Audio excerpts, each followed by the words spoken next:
Hello and welcome to the path of study. Friends, इस वीडियो में साइंस से रिलेटेड मोस्ट इंपॉर्टेंट क्वेश्चंस को सॉल्व करेंगे। यहाँ पे पहला क्वेश्चन दिया गया है, एक साइड पे खोजें दी गई हैं जो आविष्कार किए गए थे उनके नाम दिए गए हैं, और वहीं दूसरी साइड साइंटिस्टों के नाम दिए गए हैं। इनको मैच करना है। तो रिवॉल्वर की खोज की थी कोल्ट ने, डायनामाइट की खोज की गई थी एल्फ्रेड नोबेल के द्वारा, शीतलता का नियम दिया गया था न्यूटन के द्वारा, और दाब का नियम पास्कल के द्वारा दिया गया था। तो इसमें ऑप्शन नंबर डी करेक्ट होगा। नेक्स्ट क्वेश्चन है, ये कथन और कारण से संबंधित क्वेश्चन है। इसमें पहला कथन दिया गया है कि बर्फ़ का टुकड़ा पेय को ठंडा बना देता है, और कारण है बर्फ़ पिघलने के लिए पेय से गुप्त ऊष्मा लेता है जिससे वह ठंडा हो जाता है। ठीक है, तो कथन कह रहा है कि बर्फ़ का टुकड़ा पेय को ठंडा बना देता है। ठीक है, सही है। और कारण है, क्या कारण है ठंडा करने का? कि बर्फ़ पिघलने के लिए पेय से गुप्त ऊष्मा लेती है। जो पेय पदार्थ में गुप्त ऊष्मा होती है, गर्मी जो होती है, ऊष्मा होती है, उसको लेती है स्वयं को पिघलाने के लिए। इससे क्या होता है, जो पेय होता है वो ठंडा हो जाता है। तो कारण भी यहाँ पे सही है। ऑप्शन नंबर ए करेक्ट होगा। ए तथा आर दोनों सही हैं, तथा आर ए का एक ही सही व्याख्या करता है। नेक्स्ट क्वेश्चन है, यूरिया में नाइट्रोजन का प्रतिशत होता है। तो यूरिया में नाइट्रोजन कितने प्रतिशत होती है? 47%। तो रासायनिक उर्वरक के रूप में प्रयुक्त यूरिया का रासायनिक सूत्र NH2CONH2 होता है, और इसमें नाइट्रोजन की मात्रा 46.6 यानी लगभग 47% होती है। ऑक्टेन संख्या गुणवत्ता का मापक है। तो क्वेश्चन है, किसकी गुणवत्ता को मापने के लिए ऑक्टेन नंबर का यूज़ किया जाता है? तो इसमें पेट्रोल है, आंसर होगा इसका। पेट्रोल की गुणवत्ता को मापने के लिए ऑक्टेन संख्या का यूज़ किया जाता है। यहाँ पे उसी से रिलेटेड कुछ फैक्ट दिए गए हैं, इनको देख लीजिए। अधिक अपस्फोटन वाले ईंधनों को प्रयोग के लिए प्रयुक्त नहीं माना जाता, अतः इनका अपस्फोटन कम करने के लिए ऐसे ईंधनों के कुछ ऐसे यौगिक मिला दिए जाते हैं जिनसे इनका अपस्फोटन कम हो जाता है। ऐसे यौगिक अपस्फोटन रोधी यानी एंटी नॉकिंग यौगिक कहलाते हैं। किसी ईंधन के अपस्फोटन को ऑक्टेन संख्या द्वारा व्यक्त किया जाता है। ठीक है, नेक्स्ट क्वेश्चन है, ट्यूबलाइट में भरी जाने वाली जो गैस होती है या ट्यूबलाइट में भरी जाती है, कौन सी गैस ट्यूबलाइट में भरी जाती है?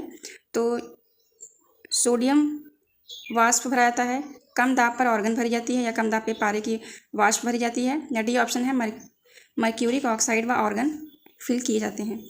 ऑप्शन नंबर कौन सा करेक्ट होगा? तो इसमें बी करेक्ट होगा। कम दाब पर ऑर्गन गैस जो है वो ट्यूबलाइट्स में भरी जाती है।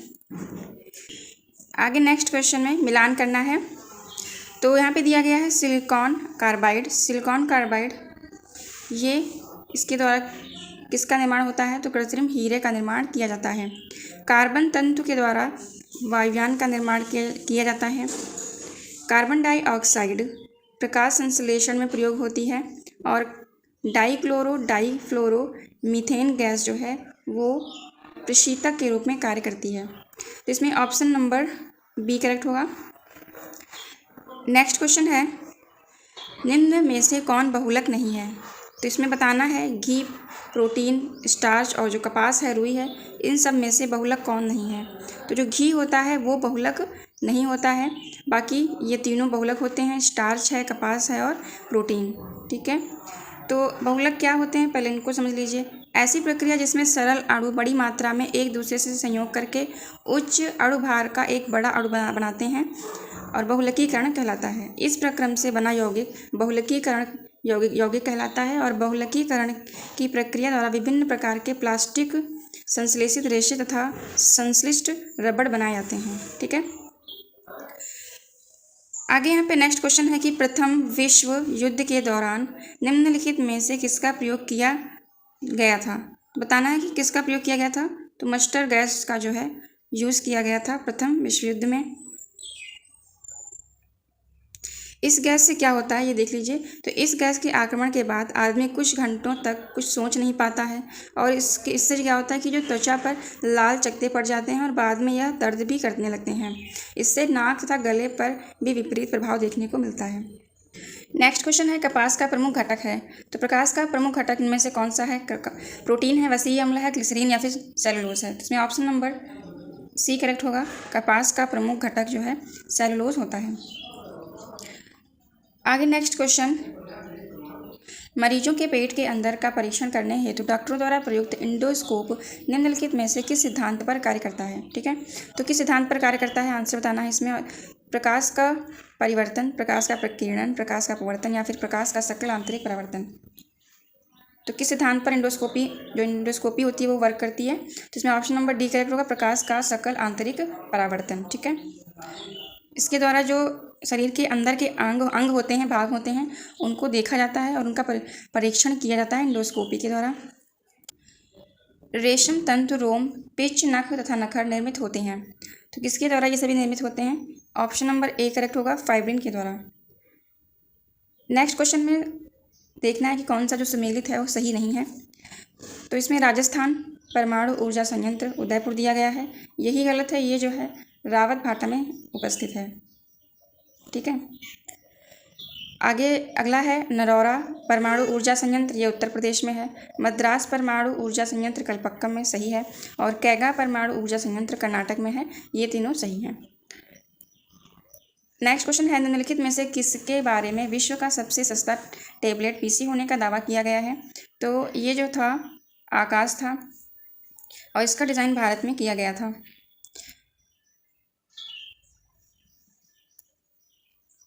अंतरिक्ष में भेजा गया भारत का पहला उपग्रह कौन सा था?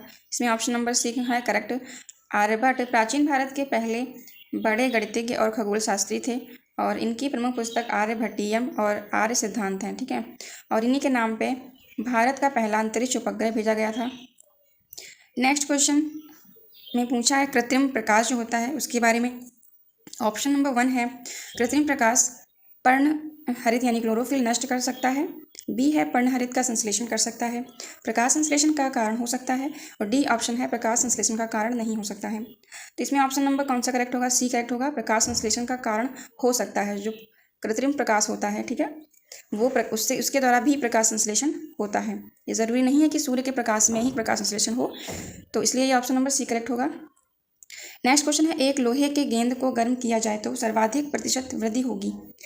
उसके व्यास में होगी वृद्धि, या फिर सतह के क्षेत्रफल में होगी, आयतन में होगी, या फिर घनत्व में होगी? ठीक है, तो यदि एक लोहे के गेंद को गर्म किया जाए तो सर्वाधिक प्रतिशत वृद्धि उसके आयतन में होगी। ठीक है, उसका जो गेंद है उसका क्या होगा? विस्तार होगा, वो फैलेगी, फटेगी, तो उसके आयतन में वृद्धि होगी।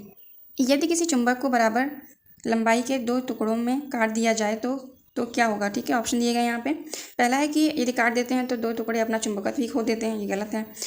एक टुकड़ा उत्तरी पोल की तरह कार्य करेगा और दूसरा टुकड़ा दक्षिणी पोल की तरह कार्य करेगा, तो ये भी गलत है। ठीक है, क्योंकि जब 2 टुकड़े हो जाएंगे तो दोनों टुकड़ों के अपने अपने जो है पोल होंगे और उन पे जो है अलग अलग तरीके से वहाँ पे दक्षिण पोल और उत्तर पोल बनेंगे। नेक्स्ट है, उनमें से एक टुकड़ा अपना चुंबकत्व खो देगा, तो ये भी गलत है। दोनों टुकड़े संपूर्ण चुंबक की तरह कार्य करेंगे। ठीक है, मान लीजिए ये चुंबक का टुकड़ा है और उसको हमने 20 से काट दिया। तो पहले जो था इसका यहाँ पे ये नॉर्थ पोल था और ये साउथ पोल था। इसको जब 20 से हम काट देते हैं तो यहाँ पे साउथ पोल बनेगा और यहाँ पे नॉर्थ पोल बनेगा। ठीक है, तो यहाँ ऑप्शन नंबर इसमें डी करेक्ट होगा कि दोनों टुकड़े संपूर्ण चुंबक की तरह कार्य करेंगे। नेक्स्ट क्वेश्चन है, इसमें सही मिलान करना है। तो क्यूसेक, यहाँ पे हुआ क्यूसेक का आंसर होगा प्रवाह की दर। बाइट जो है कंप्यूटर की भाषा को इसमें मापा जाता है। रिएक्टर जो होता है, रिएक्टर भूकंप की तीव्रता को मापने में प्रयोग किया जाता है। और डी है बार जो है दाब को मापा जाता है। इसमें option number 3, 4, 2, 1 option number B correct होगा। नेक्स्ट क्वेश्चन है, एक मकान में 2 बल्ब लगे हैं, उनमें से एक दूसरे से अधिक द्युतिमान है, इस संदर्भ में कौन सा कथन सही है? ऑप्शन दिए गए हैं, द्युतिमान बल्ब का प्रतिरोध अधिक होता है, मंद बल्ब का प्रतिरोध समान है, दोनों बल्बों का प्रतिरोध समान है, या फिर डी ऑप्शन है प्रकाश की दीप्तिता प्रतिरोध पर निर्भर नहीं है। तो इसमें ऑप्शन नंबर बी करेक्ट होगा, मंद बल्ब का प्रतिरोध जो है वो समान होगा, इसीलिए जो है उनमें एक दूसरे से अधिक द्युतिमान है।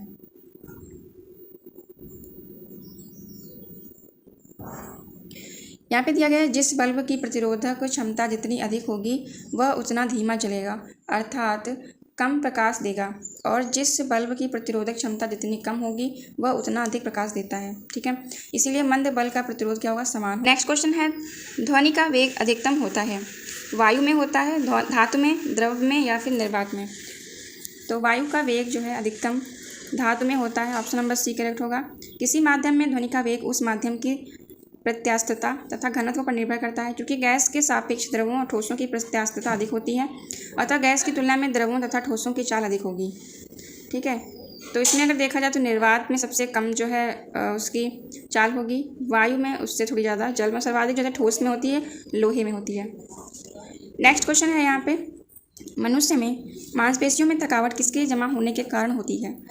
तो इसमें जो है लैक्टिक एसिड जब हमारी मांसपेशियों में जमता है तो हमारी मांसपेशियों में थकावट होती है और दर्द की अनुभूति होती है, ठीक है।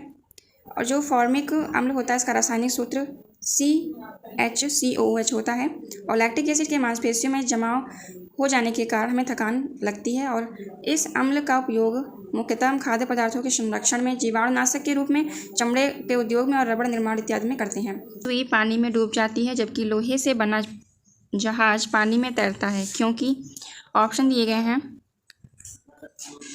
सुई की नोक जो है नुकीली होती है, या फिर जहाज सपाट होता है, जहाज एक शक्तिशाली इंजन द्वारा चलाया जाता है, और डी ऑप्शन है, सुई का आपेक्षित घनत्व उसके द्वारा हटाए हुए पानी के आपेक्षित घनत्व से अधिक होता है। तो इसमें ऑप्शन नंबर कौन सा करेक्ट होगा? ऑप्शन नंबर डी करेक्ट होगा, ठीक है। नेक्स्ट क्वेश्चन है, बादल आच्छादित रातें स्वच्छ आकाश वाली रातों से अधिक गर्म होती हैं, क्योंकि ऑप्शन दिए गए हैं इसमें। पहला ऑप्शन है, बादल पृथ्वी तथा हवा से ऊष्मा का विकिरण रोकता है, तो यही ऑप्शन इसमें करेक्ट है, ठीक है। ऑप्शन नंबर ए इसमें करेक्ट है। इसीलिए क्या होता है, जो बादल आच्छादित रातें होती हैं वे जो है स्वच्छ आकाश वाली रातों से अधिक गर्म होती हैं। नेक्स्ट क्वेश्चन है, ठंड के कारण एक झील जमने लगती है, पहले यह जमेगी तलहटी में जमेगी, या फिर मध्य भाग में, या फिर सबसे ऊपरी तल पर, या पूरे जल में एक समान रूप से जमेगी? तो इसमें ऑप्शन नंबर कौन सा करेक्ट होगा? सी करेक्ट होगा। सबसे पहले जो है जो झील का ऊपरी तल है वो जमेगा। नेक्स्ट क्वेश्चन है, निम्न में से कौन एक पौधे के भोजन के उत्पादन के लिए आवश्यक होता है? ऑक्सीजन आवश्यक है, स्टार्च आवश्यक है, कार्बन डाइऑक्साइड या फिर प्रोटीन आवश्यक है? तो पौधे के भोजन के लिए इसमें जो है कार्बन डाइऑक्साइड आवश्यक होता है, क्योंकि पौधे जो होते हैं वो प्रकाश संश्लेषण की क्रिया द्वारा सूर्य के प्रकाश की उपस्थिति में कार्बन डाइऑक्साइड, क्लोरोफिल तथा पानी के संयोग से अपने भोजन का निर्माण करते हैं, ठीक है। उनका भोजन किस रूप में होता है? कार्बोहाइड्रेट या फिर ग्लूकोज के रूप में होता है। और इस जो प्रकाश संश्लेषण की प्रक्रिया है इसके द्वारा ऑक्सीजन निर्मुक्त होती है, अतः पौधे पर्यावरण को शुद्ध भी करते हैं। इसी कारण वृक्षारोपण पर अधिक जोर दिया जाता है। नेक्स्ट क्वेश्चन है, निम्नांकित में कौन सही है, कौन सही नहीं है, ठीक है। तो इसमें गलत का चूज करना है। पहला ऑप्शन है, विकास का सिद्धांत चार्ल्स डार्विन के द्वारा प्रतिपादित किया गया था। बी ऑप्शन है, किसी परमाणु के नाभिक का टूटना संलयन कहलाता है, तो यही गलत है, क्योंकि किसी परमाणु के नाभिक का टूटना संलयन नहीं कहलाता है, बल्कि टूटना जो है विखंडन कहलाता है, ठीक है। ऑप्शन नंबर इसमें बी करेक्ट होगा। नेक्स्ट क्वेश्चन है, सौर विकिरण की सबसे महत्वपूर्ण भूमिका है, तो सौर विकिरण जो है सबसे ज़्यादा उसमें जल चक्र की भूमिका होती है। सौर विकिरण में सबसे ज़्यादा महत्वपूर्ण कौन होता है? जल चक्र। नेक्स्ट क्वेश्चन है, हमारे शरीर की लघुत्तम हड्डी पाई जाती है, सबसे छोटी हड्डी जो है कहाँ पाई जाती है? कान में पाई जाती है, इसका नाम होता है स्टेपीज। और सबसे बड़ी हड्डी कहाँ पाई जाती है? जांघ में, उसका नाम होता है फीमर। नेक्स्ट क्वेश्चन है, मनुष्य के अंगों में से कौन एक हानिकारक विकिरणों में सबसे कम संग्राह्य अंग है, ठीक है। तो सबसे कम संग्राह्य अंग कौन सा है? वो है मस्तिष्क, क्योंकि मानव शरीर में गर्दन के ऊपर का भाग जो सिर कहलाता है, सिर 8 हड्डियों का बना एक बॉक्स होता है और जिसे कपाल कहते हैं, ठीक है। और मानव मस्तिष्क इसी कपाल के भीतर सुरक्षित होता है, जिसके कारण यह हानिकारक विकिरणों के लिए सबसे कम जो है संग्राह्य अंग होता है, ठीक है। वहाँ संक्रमण सबसे कम होता है। नेक्स्ट क्वेश्चन है, गति प्रेरक यानी जो प्रेस मेकर होता है, पेस मेकर, उसका कार्य क्या होता है? तो पेस मेकर का कार्य होता है कि यह हृदय स्पंदन को नियमित करता है, ठीक है। जो हृदय गति होती है उसको नियमित करता है, ये इसका कार्य होता है पेस मेकर का। और जो पेस मेकर है वो एक कृत्रिम युक्ति है जो कि हृदय की गति यानी धड़कन को कम हो जाने पर इसे नियमित रूप से या नियमित करने या नियंत्रित करने में प्रयोग में लाया जाता है। थायमीन है, तो थायमीन क्या है? थायमीन एक विटामिन ए है, थायमीन विटामिन 2 है, विटामिन डी है, या फिर विटामिन B6 है, या फिर B1 है। तो इसमें ऑप्शन नंबर डी करेक्ट होगा। थायमीन जो है B1 को थायमीन या एन्यूरिन कहा जाता है। और इसका रासायनिक सूत्र यहाँ पे देखिए लिखा है। यह तंत्रिका शोथरोधी विटामिन है जो यीस्ट, गेहूं के चोकर, अंडे में पाया जाता है और इसकी कमी से बेरी रोग होता है। ठीक है, तो B1 यानी थायमिन की कमी से कौन सा रोग होता है? बेरी रोग होता है। और B1 को रेटिनॉल भी कहते हैं, और B1 को राइबोफ्लेविन, और B6 को पेरिडॉक्सिन भी कहा जाता है।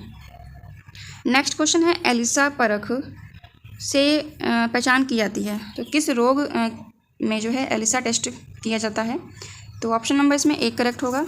एड्स की जो है पहचान एलिसा टेस्ट के द्वारा की जाती है। एड्स जो है वायरस जनित रोग होता है।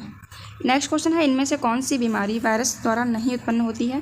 तो इसमें ऑप्शन नंबर डी करेक्ट होगा। डिप्थीरिया जो है वायरस के द्वारा नहीं होता है, जबकि पोलियो, चेचक या फिर जो पांडु रोग होते हैं ये सभी वायरस जनित रोग होते हैं।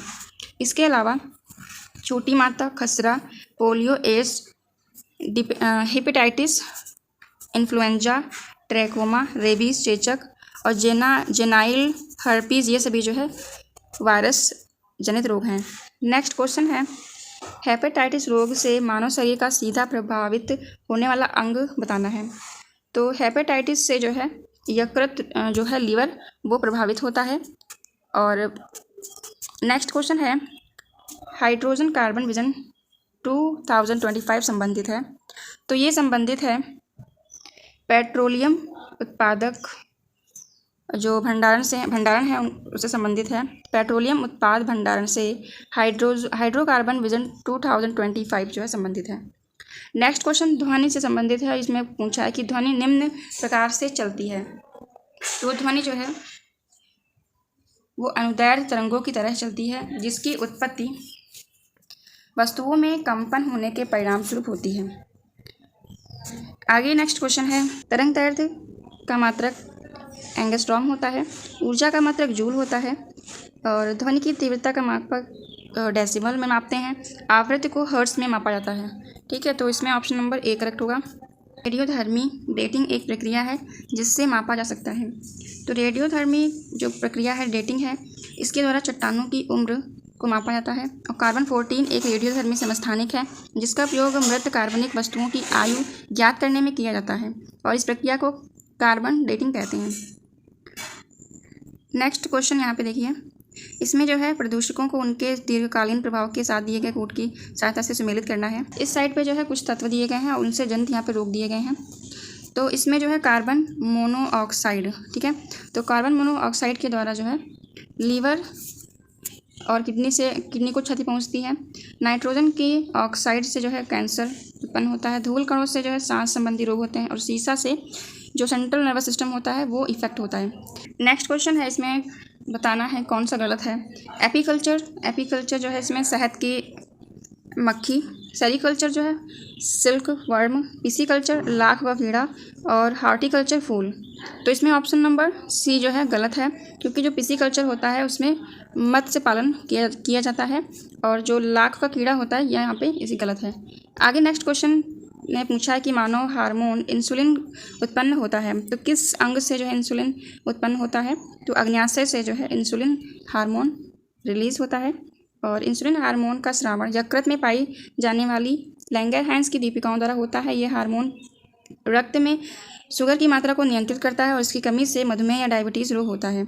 और शुगर बढ़ने या शुगर घटने के हमारे शरीर पर खतरनाक प्रभाव भी देखे जा सकते हैं, जैसे कि अधिक प्यास लगना, अधिक भूख लगना, बार बार पेशाब आना, घावों का जल्दी ना भरना, पैरों और पिंडलियों के सूजन आ जाना। ठीक है, ये सभी लक्षण होते हैं। नेक्स्ट क्वेश्चन इसमें पूछा है कि जापान की 1953 में होने वाली मिनी माटा व्याधि हुई थी। उन मछलियों को खाने से जो संक्रमित थी, तो जो मछलियाँ थी वो किसके कारण जो है संक्रमित हुई थी, किस उत्पाद के कारण? तो ऑप्शन नंबर सी होगा यहाँ पे पारद या पारा, इसके द्वारा जो है मछलियाँ जो थी वो संक्रमित हुई थी। नेक्स्ट यहाँ पे एक साइड पे उपकरण दिए गए हैं और दूसरी साइड पे उनके यूज़ दिए गए हैं। तो यहाँ पे स्टेथोस्कोप ये जो है हृदय की गति को सुनने के लिए इसका यूज़ होता है। और नेक्स्ट यहाँ पे स्फिग्नोमैनोमीटर दिया गया है। स्फिग्नोमैनोमीटर का यूज़ होता है रक्तचाप मापने में। नेक्स्ट है कैरोटोमीटर, इसका यूज़ होता है सोने की शुद्धता का पता लगाने के लिए। और लक्स मीटर का यूज़ होता है प्रकाश की तीव्रता मापने के लिए। तो इसमें ऑप्शन नंबर सी करेक्ट होगा।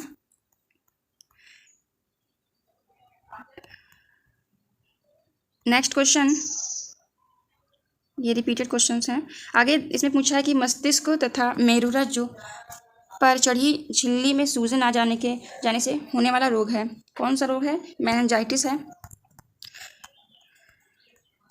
रेडियोधर्मी डेटिंग एक प्रक्रिया है जिससे मापा जा सकता है, तो इससे जो है चट्टानों की उम्र को मापा जाता है। नेक्स्ट क्वेश्चन, यहाँ पे एक साइड इकाइयाँ दी गई हैं और उनके प्रचालन दिए गए हैं, तो इसमें वॉट का यूज़ होता है, तो वॉट जो है, वॉट किसका मात्रक है? ये शक्ति का मात्रक है। और जो नॉट है, नेक्स्ट है कैलोरी। कैलोरी जो है ऊष्मा का, नॉट समुद्री, यहाँ पे देखिए वॉट है शक्ति का मात्रक होता है, नॉट जो है समुद्री जहाज की गति का मापक है, नॉटिकल मील नौ संचालन का मात्रक है, और जो है कैलोरी जो है ऊष्मा का मात्रक है। नेक्स्ट क्वेश्चन में पूछा है कौन सा कथन सत्य है, तो पहला ऑप्शन है इसमें प्रकाश का वेग सबसे अधिक होता है, और नेक्स्ट है ध्वनि का वेग सबसे अधिक होता है, आकाशीय पिंडों का वेग सबसे अधिक होता है, रॉकेट का वेग सबसे अधिक होता है। तो इसमें से ऑप्शन नंबर ए करेक्ट होगा, प्रकाश का वेग जो है सबसे अधिक होता है। नेक्स्ट क्वेश्चन है प्रेशर कुकर में खाना शीघ्रतापूर्वक बन जाता है क्योंकि बढ़ा हुआ दाब जो है वो क्वथनांक को बढ़ा देता है, जिसके कारण जो खाना है वो शीघ्र पक जाता है। नेक्स्ट क्वेश्चन है भोपाल में यूनियन कार्बाइड फैक्ट्री में जो गैस रिसी थी वह कौन सी थी, तो इसमें से ऑप्शन नंबर सी करेक्ट होगा, मिथाइल आइसोसाइनेट जो गैस थी वो यूनियन कार्बाइड फैक्ट्री से रिस गई थी, जिसके कारण काफ़ी लोगों की मृत्यु भी हुई थी। नेक्स्ट यहाँ पे एक साइड पे कुछ प्रोडक्ट दिए गए हैं, इनको मैच करना है। इसमें पहला है वॉशिंग सोडा, ये सोडियम कार्बोनेट होता है। कास्टिक सोडा, ये सोडियम डाइऑक्साइड होता है। नीलत होता कॉपर सल्फेट को कहते हैं, और जो हाइपो होता है वो सोडियम थायोसल्फेट होता है। ठीक है, तो इसमें ऑप्शन नंबर बी करेक्ट होगा। नेक्स्ट क्वेश्चन, पारे का साधारणतः तापमापी यंत्रों में उपयोग किया जाता है क्योंकि इसकी विशेषता होती है, इसकी क्या विशेषता होती है कि यह उच्च घनत्व इसका होता है। नेक्स्ट क्वेश्चन में सही मिलान करना है, यहाँ पे देख लीजिए, ऊष्मा तथा विद्युत का सर्वोत्तम संचालक है, तो वो है चांदी। सबसे अधिक मात्रा में पाई जाने वाली धातु एल्यूमिनियम, सबसे अधिक लचीली तथा पीटकर बढ़ाए जाने की योग्य धातु स्वर्ण है, और ऊष्मा का न्यूनतम संचालक जो है वो शीशा है। ठीक है, नेक्स्ट यहाँ पे एक कथन दिए गए हैं और कारण दिए गए हैं, इसमें ऑप्शन चूज़ करना है कौन सा जो है सही होगा। कथन कह रहा है कि विटामिन्स बलवर्धक तत्व हैं और जिनकी अच्छे स्वास्थ्य के लिए थोड़ी मात्रा में आवश्यकता होती है। कारण है कि विटामिन्स हानिकारक बैक्टीरिया को मारकर शरीर को स्वस्थ रखने में सहायता करते हैं। तो कौन सा इसमें सही है? इसमें ऑप्शन नंबर सी जो है वो सही है, और इसमें ए सही है और आर गलत है, यानी कि कथन ए जो है सही है, आर गलत है, क्योंकि जो विटामिन्स होते हैं वो बैक्टीरिया को नहीं मारता बल्कि यह रोग प्रतिरोधक क्षमता को बढ़ाता है। नेक्स्ट है इसमें कि पूछा है विटामिन्स वसा में घुलनशील हैं जबकि अन्य जल में घुलनशील हैं, निम्न में से कौन सा जल में घुलनशील है? तो जो विटामिन बी और सी होते हैं वो जल में घुलनशील होते हैं, बाकी शेष बचे हुए जितने विटामिन होते हैं वो वसा में घुलनशील होते हैं। राष्ट्रीय विज्ञान दिवस मनाया जाता है, तो राष्ट्रीय विज्ञान दिवस मनाया जाता है 28 फरवरी को। भारत में राष्ट्रीय विज्ञान दिवस प्रतिवर्ष 28 फरवरी को मनाया जाता है।